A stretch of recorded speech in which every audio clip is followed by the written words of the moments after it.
La soirée a été exceptionnelle, c'était très fort. Ça vous évoque qui, ça? Je pense que ça doit être David.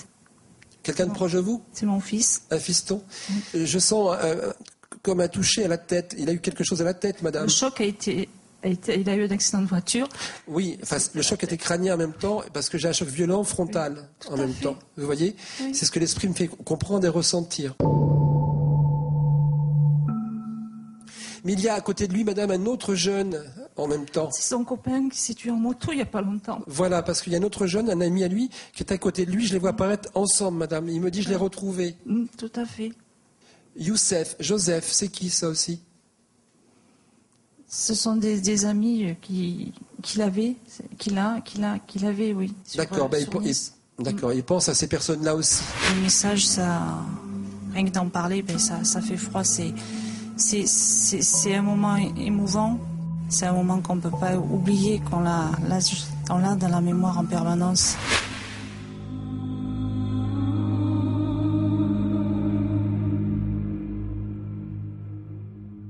Il collectionnait les tableaux, les peintures, parce qu'il montre ça. Il en avait beaucoup, oui. Il en avait beaucoup, hein? Oui, une collection. Si vous pouvez les garder encore, faites-le. Mais je le garderai. Il y a beaucoup de soucis le concernant, c'est ce que j'entends à l'oreille. Je ne m'attendais pas d'ailleurs à ce qu'on me pose la question par rapport à ce petit garçon. Voilà, c'est ce que j'entends aussi. Le diagnostic, en fait, est un peu ambigu, madame, dans ce que je peux voir. Il serait atteint d'un purpura, mais c'est en train d'évoluer et ils sont inquiets, ils ont peur que ça... Mais on a dû mettre longtemps avant de pouvoir identifier la maladie, madame, parce qu'il y avait vraiment un problème dans la recherche pour moi. Vous voyez? Presque 2 ans. Voilà, c'est ça. On me fait comprendre sur le plan spirituel qu'il y a quand même une évolution favorable à un moment donné. Mais j'entends mon guide qui me dit à l'oreille, tout n'est pas perdu, j'entends. À l'instant, j'entends. Oui, ça me fera plaisir de le lui dire.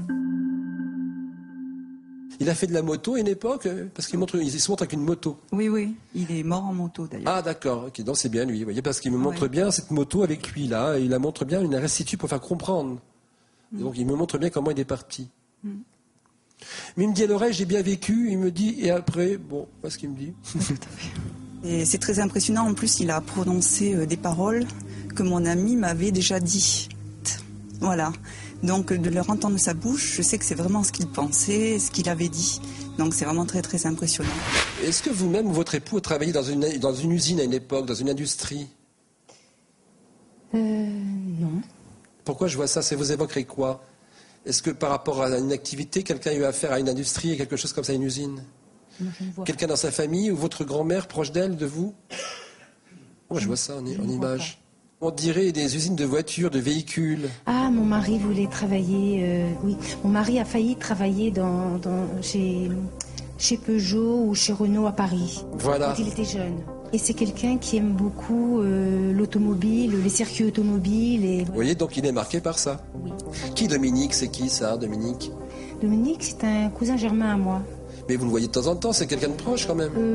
Non, pas du tout. Pour moi, c'est comme s'il y avait un contact présentement ou alors à venir parce qu'il cherche à vous joindre, je ne sais pas. Parce que nous avons repris contact. Ah, voilà. Et, voilà. Donc il y a vraiment ce désir de reprendre contact, c'est bien ça. Voilà, tout à fait. Et j'entends mon guide en riant de l'autre côté qui me dit à ton tour. À mon tour à moi? Oui, de le rappeler. Oui, c'est exact, je devais le faire, je ne l'ai pas fait. Alors, vous voyez, on vous rappelle à l'ordre. Tout à fait.